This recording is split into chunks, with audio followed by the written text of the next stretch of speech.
Cool ass job. It's fun work. This is not controversial. People will say all kinds of things on the internet reviews. If you're thinking about getting into UX design or you're already on your journey, you've probably already heard a lot of conflicting advice. So today we're going to be playing Mythbusters because I'm going to go over some common UX myths that I hear still and talk through them, because if you believe these, they might be holding you back. So if you're excited for this, hit that like button. It really helps my channel and it helps reach more aspiring UX designers. And make sure you stick around because, of course, we are talking salaries.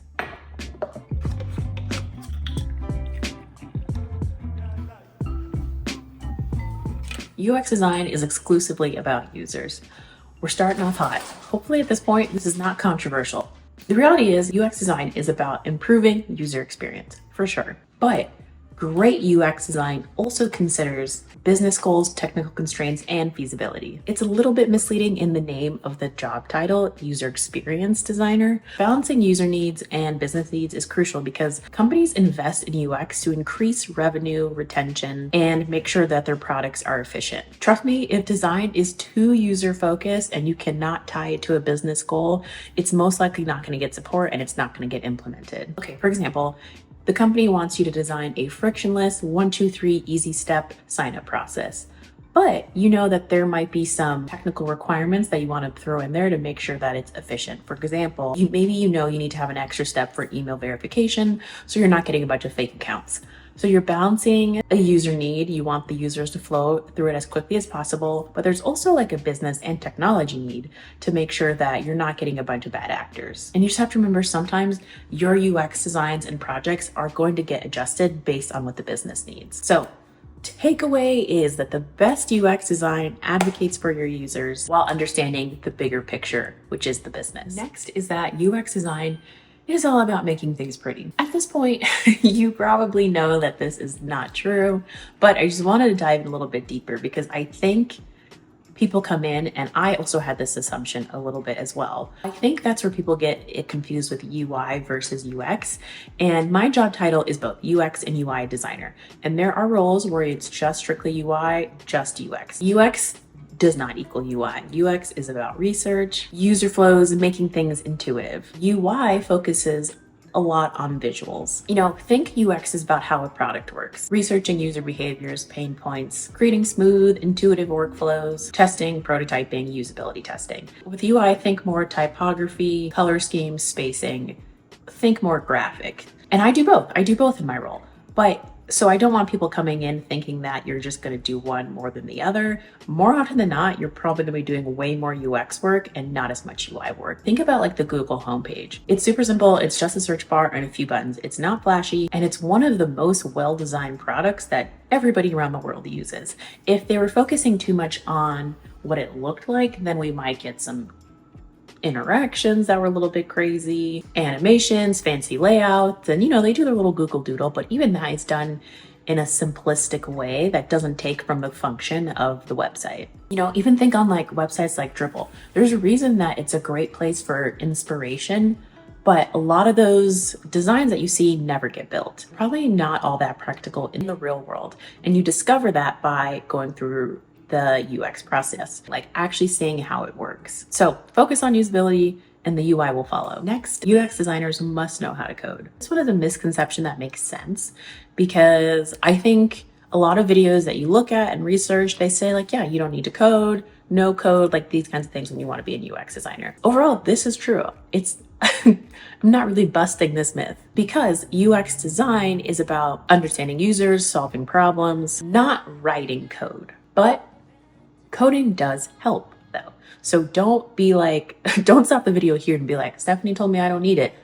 I didn't fully say that because it does help though. Knowing HTML, CSS can help you communicate with developers, but you're not expected to code features, if that makes sense. So you want to just be in good communication with your developers. For example, at my job, I design away, and then I have consistent check-ins with a developer. She looks into the code and can say, this is feasible, this is not feasible. The backend would need to do this. I need to confirm if that can be the thing. Maybe we do it this way. So by the time that you're getting ready to like get to grooming and stories are being written, there's not a surprise. It's not like we can't feasibly do this. That is why it's important to know the process of it and the thinking through of like, if you were to code this, how this would go.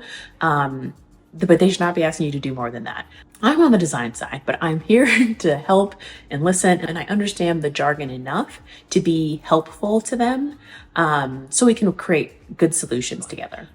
Just wanted to quickly shout out Springboard. If you're serious about getting into UX design and you want a structured program with interesting projects, one-on-one mentorship, career coaching, helping with job interviews, resumes, real world projects, then I highly recommend Springboard to you guys. They are the bootcamp that I did to become a UX designer. I'll put the dates for when the next cohort is and the days that you got to get all your documents and applications in. Use my code StephanieM to get some money off your bootcamp. So if you're interested, check out the link down in my description. Do I need to pay the cheese tax? UX designers instantly make six figures. Salaries overall are good, but most people do not start out at 100K. I did not start out at 100K. Most entry level, you can even look on LinkedIn right now, most entry level roles range from 60 to 90K depending on location, experience required, and company. Six figures is achievable though after a few years of experience, even a year, depending if you kind of job hop.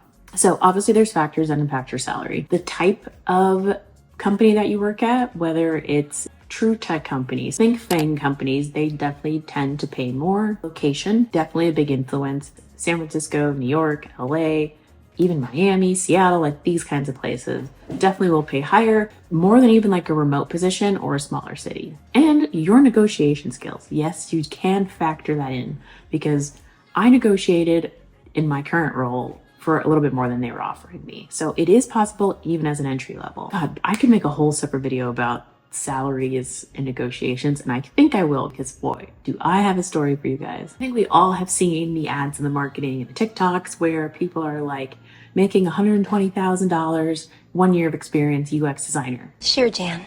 But you guys have to take all that stuff with a grain of salt. Or they just even being honest, because people will say all kinds of things on the internet for views. What I will say is that the growth potential is 100% there. And that's coming from my own experience as somebody who was a career switcher that came from somewhere else. The level of growth that I've already seen in my current role compared to other jobs that I was at before is high. And I think that's what gets people interested in UX because it's obviously a cool ass job. It's fun work.